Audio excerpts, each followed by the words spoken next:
font l'actu et ils sont sur RJFM. 7h45, l'invité du jour. Et il est même 7h46, merci d'être avec nous, on est en direct ce matin, on continue notre tour d'horizon des communes du secteur avec les cérémonies des vœux. C'était vendredi à Lignerolles, salle pleine. Et pour en parler ce matin avec nous, le maire Thierry Pantier, bonjour.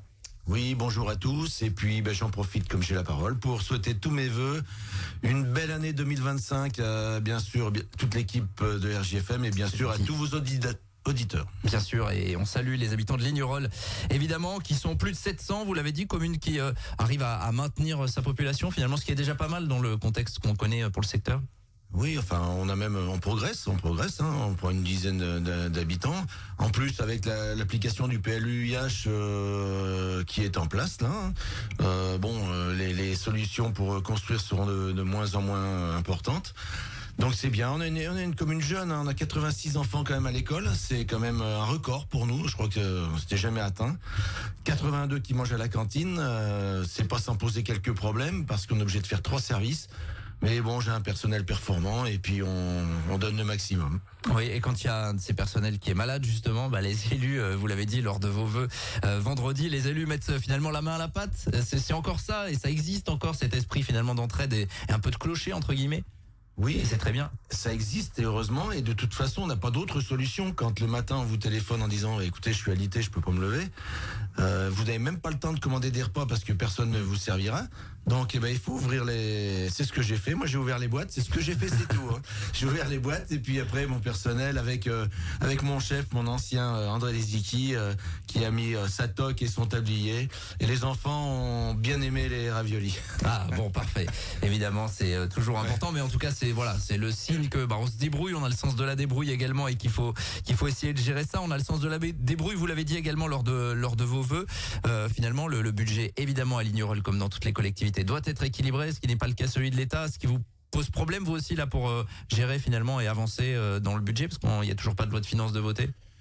Oui, nous, on a comme j'ai dit, des finances saines. Hein, depuis que j'ai pris les affaires, la dette ne cesse de décroître. Donc là, on a un petit matelas qui va nous permettre justement des investissements. On en parlera tout à l'heure.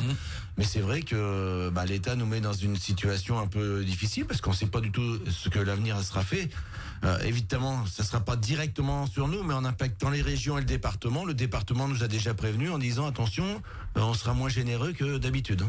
Et on sait que le département il aide notamment sur tout ce qui est voirie, c'est le seul d'ailleurs qui aide. Oui, alors, un petit peu. Pas beaucoup sur la pas voirie, c'est vrai que c'est toujours des choses compliquées la voirie parce que malheureusement il faut le refaire régulièrement et ça coûte beaucoup d'argent et c'est très peu aidé. Donc c'est vrai que c'est compliqué, mais on essaye justement nous de veiller à boucher les trous le plus rapidement possible dès qu'ils se forment pour pas que ça se dégrade trop, pour essayer de pas trop dépenser d'argent dans cette voirie, mais c'est une obligation. Avant de parler des investissements 2025, vous êtes revenu sur notamment l'inauguration en 2024 de l'espace Louis Tripier, vraiment dans le cœur de Bourg, avec cet espace avec un city stade notamment. C'est vrai que l'objectif c'était que de redonner un petit peu de vie aussi au centre-bourg et de permettre aux jeunes d'avoir des activités sur place. Oui, on a eu l'opportunité du fait du LEG d'avoir un deuxième espace dans le centre-bourg. Donc on avait déjà l'espace Louis Tripier. Donc on a profité de compléter l'offre sportive sur cet espace et de créer un espace plutôt fait pour la déambulation, voilà, une petite promenade sympathique. Et c'est ce que font surtout les mères de famille en sortant de l'école, qui aiment bien faire le petit casse-croûte à la sortie de l'école. C'est un espace très calme, très zen. On devait l'inaugurer normalement l'été, mais avec la dissolution, ça a été abandonné. Donc on a fait ça au mois de novembre. C'est pas l'idéal, mais bon, ça a été fait. Ouais, l'essentiel évidemment c'est que tout cela soit fait. Il y a donc des projets à venir pour 2025. On parlait des 86 enfants qui sont scolarisés, les enfants et les plus âgés également. Ils auront bientôt un pôle dédié à eux dans le parc Chabassier. Expliquez-nous le projet de création d'un pôle jeunesse. Oui, on a hérité donc de l'espace Chabassier avec une maison et une maison qu'on appelait la maison du gardien ou la maison Gauthier de par le nom de ses habitants. Et on s'est dit qu'est-ce qu'on fait de ce bâtiment, parce qu'on sait bien qu'un bâtiment, si on le laisse, il se détériore. Et comme on avait un accueil périscolaire qui était restreint et un peu fatigué, on a décidé d'investir. Donc le rez-de-chaussée sera consacré à l'accueil périscolaire et à l'accueil du relais petite enfance. Et à l'étage, comme on a énormément de jeunes aussi, eh bien, il y aura une salle dédiée aux jeunes. Bien sûr, pour en profiter, ils devront se former un club des jeunes, parce qu'on, bien sûr, ça sera pas open bar, il y aura une responsabilité à avoir. Mais on espère que, voilà, donner ce qu'il faut, on travaille pour l'avenir. Donc, il faut que nos jeunes puissent se réunir. Et puis, on a un CMJ qui est un petit peu actif. Ils vont prendre de l'âge aussi, et s'ils continuent sur cet investissement, il serait intéressant qu'ils se retrouvent. L'objectif, c'est une ouverture quand, là? Les travaux vont démarrer courant 2025? Et la première réunion, c'est tout à l'heure à 10h, Ok. Avec toutes les entreprises. On espère voir la fin des travaux, allez, on va dire à l'automne, peut-être avant, mais à l'automne. Mhm. Avec donc cette salle des jeunes, il y aura un plan de circulation revu également dans le cœur de Bourg, vous l'avez dit? Tout à fait, pour faciliter l'accès, donc surtout à l'accueil périscolaire. Il va falloir qu'on revoie le plan de circulation à l'intérieur du bourg pour que les gens soient facilités pour la dépose de leurs enfants. Et comme les rues sont pas très grandes à Lignerolles, je pense qu'il va falloir mettre un sens unique pour faciliter la chose. Et puis, on a toujours ce problème récurrent de vitesse. Donc, il faut qu'on étudie tout ça pour faire ralentir. Normalement, le bourg est en zone 30. Et il y a des personnes qui ne le respectent pas. Donc, il va falloir qu'on travaille là-dessus pour la sécurité, justement, de nos enfants qui sont dans ce bourg. On parlait de patrimoine également. Vous avez évoqué le fait qu'il y aurait des restaurations de lavoir. Alors, ça peut paraître anodin comme ça, mais forcément, ça coûte l'entretien du petit patrimoine rural comme ça. Non seulement ça coûte, mais c'est important parce que déjà c'est du patrimoine, donc c'est une histoire locale. En plus, on espère voir le développement et l'ouverture de la voie verte dans les années à venir, le plus rapidement possible. Et donc ces deux lavoirs, il y en a un qui avait déjà été bien restauré, mais il avait un toit en éternite, c'était pas terrible. Donc on va y mettre un toit en tuiles du pays. Et puis celui d'Aumont qui fuit un peu, on va faire l'étanchéité.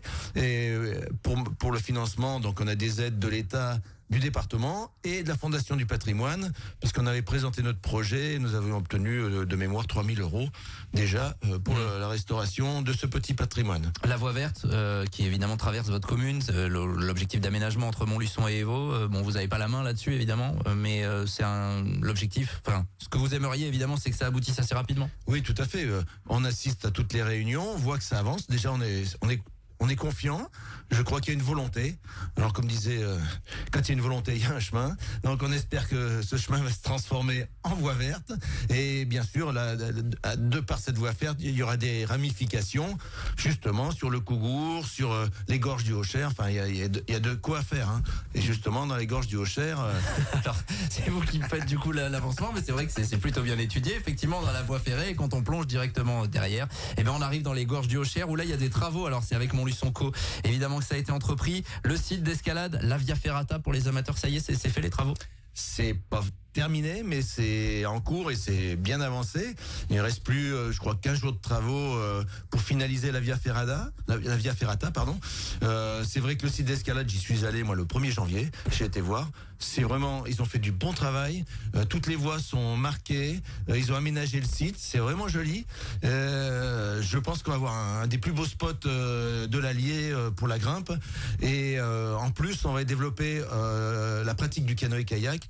Et c'est pour ça qu'aussi, avec Montluçon Communauté, on va refaire un petit peu le chemin d'accès aux gorges du Haut-Cher pour que le club de canoë-kayak de la Vaux-Sainte-Anne et de Montluçon puisse descendre des canoës pour l'été, faire de la location et développer le tourisme dans cette gorge du Haut-Cher. Ce qui est la volonté de Montluçon Communauté, de faire un pôle touristique important du moulin de Chauvière jusqu'à Lignerolles et peut-être un peu plus loin. C'est vrai qu'il y avait un site magnifique qui n'était pas vraiment exploité pour des questions de sécurité. Là, vraiment, tout a été remis en état. Oui, tout a été remis en état, sécurisé. Les rochers ont été sécurisés. Ils ont rentré des grandes mèches en fer pour sécuriser tout ça. Ils ont fait des purges. Tout a été refait en toute sécurité, donc normalement il n'y a pas de souci. Et on veut faire aussi un rocher et escalade école pour justement, on connaît l'engouement de l'escalade sur Montluçon avec les péripéties que ça peut apporter sur le plan local, mais on espère effectivement amener les jeunes vers l'escalade. On suivra ça évidemment dans les prochains mois, vous l'avez dit. L'immobilisme est source de renoncement, donc il y a une volonté de pas rester immobile, on l'a bien compris. Pas rester immobile au-delà de 2026, je pose la question évidemment à tous les maires. Dans un an, il y a les municipales. Vous avez déjà pris votre décision? Vous savez déjà comment ça va se passer? j'ai pas pris ma décision, mais comme je l'ai dit, l'immobilisme est source de renoncement. Non, si je conserve une belle équipe pour travailler à mes côtés, parce que moi, vous savez, je sors du tissu associatif sportif, j'ai toujours travaillé en équipe. Pour faire de bonnes choses sur une commune, il faut une équipe. Seul, je pourrais rien faire. Je l'ai toujours dit. J'ai besoin d'une équipe, j'ai besoin des lignes relais. Il me semble que les lignes relais sont là, sont présents. Maintenant, il faut que mon équipe me suive. Et s'ils sont tous d'accord, on continuera peut-être, parce qu'on a un gros projet sur le parc Chabassier, cette maison, donc elle importante. Pourquoi pas un gîte rural? Comme on parle de développement du tourisme, ça me semble judicieux. On va étudier tout ça. Donc pour ça, il faut des gens autour de moi et puis qu'on réfléchisse tous ensemble avec les lignes relais, comment on fait. On suivra ça évidemment dans les prochains mois. Merci Thierry Plantier. Merci à vous, c'est toujours un plaisir. À notre micro ce matin, maire de Lignerolles. Ce matin, on continuera notre tournée des maires évidemment dans les prochains jours. RJFM 7h57, on est lundi et on est en direct et on revient dans quelques secondes. Tous les matins, 7h45, l'invité du jour en direct sur RJFM. Retrouvez l'invité du jour en podcast sur rjfm.net et l'appli RJFM, mais aussi en replay vidéo sur YouTube et Facebook. RJFM.